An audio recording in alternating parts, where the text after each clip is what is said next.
Alright, folks, the DJ Khaled albums continue, and with this we have DJ Khaled's Victory.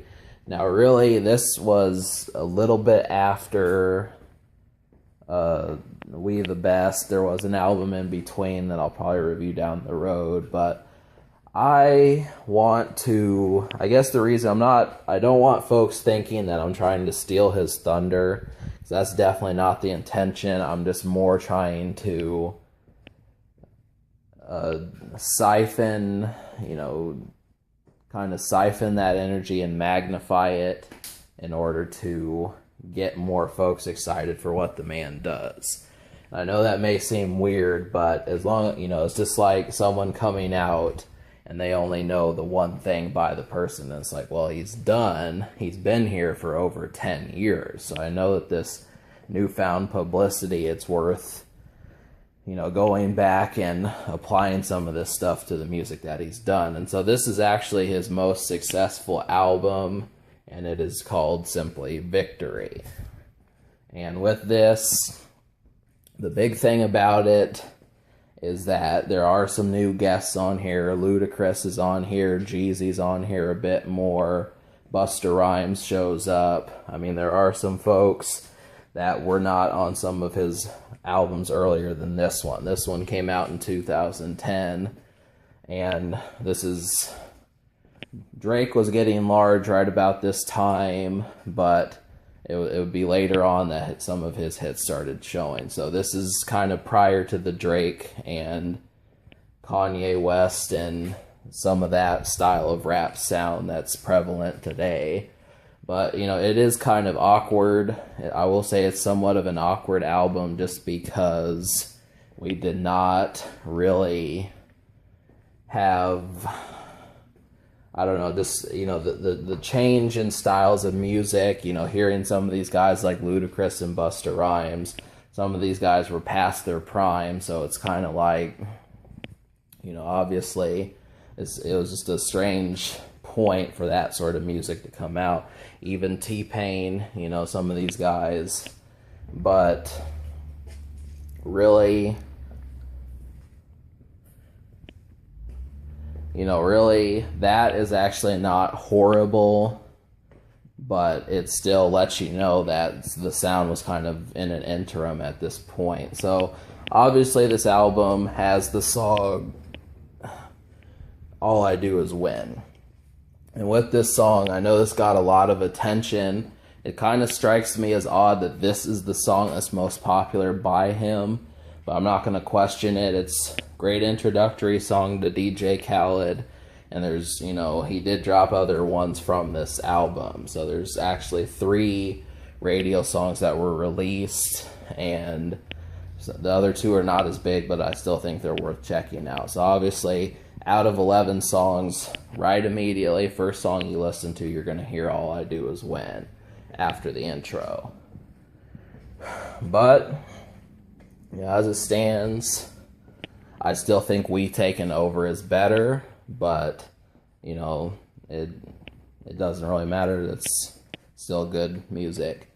So the other 2, which are Fed Up and Put Your Hands Up, both of these, out of the 3 songs he released, Put Your Hands Up is my favorite. And then I would probably say Fed Up is, well, I guess it doesn't matter from there, but Put Your Hands Up is my favorite out of the radio songs released.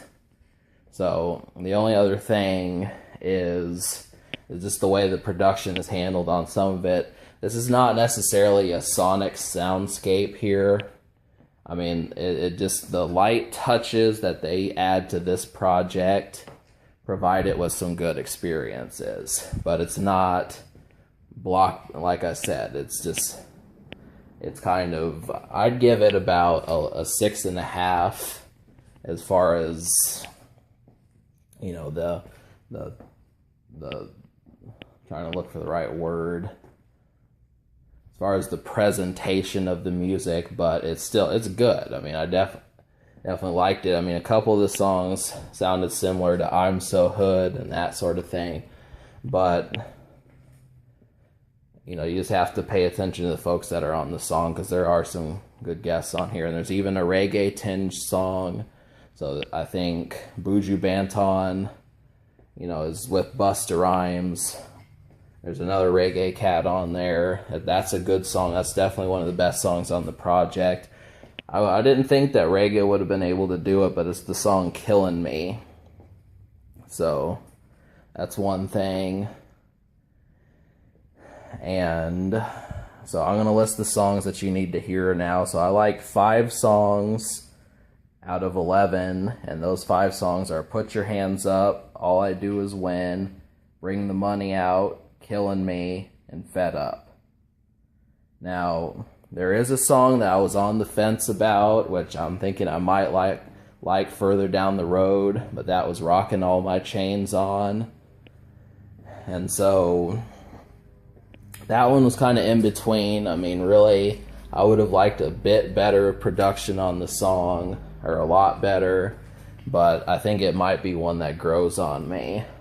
The other one, some of these songs had some up-and-comers, but unfortunately, you know, 6 years later, you know, we didn't see these guys again, really. So some of these songs with the newcomers are just not as interesting. And, you know, like I said, the production choices were not marvelous. So that's what hinders the other 5 songs that I didn't list. So, but beyond that, this album's going to get a 6 out of 10 just because I liked the songs, and I probably liked this album just a tad better than I liked We the Best, even though that one was probably the breakthrough one in those kind of terms. So, 6 out of 10. The Future, like I said, Major Key, this came out. And the social score, which is how well this plays around your friends if you listen to the music with them. I'm going to say that this one is a 5 social just because it did not have monstrous other songs besides All I Do Is Win, but this is definitely better. This is probably the second DJ Khaled album to go to if you're just now jumping on the train. But then there actually are some other ones. That might be a mistake to say that, but this is definitely in the first couple albums that you need to hear by him. So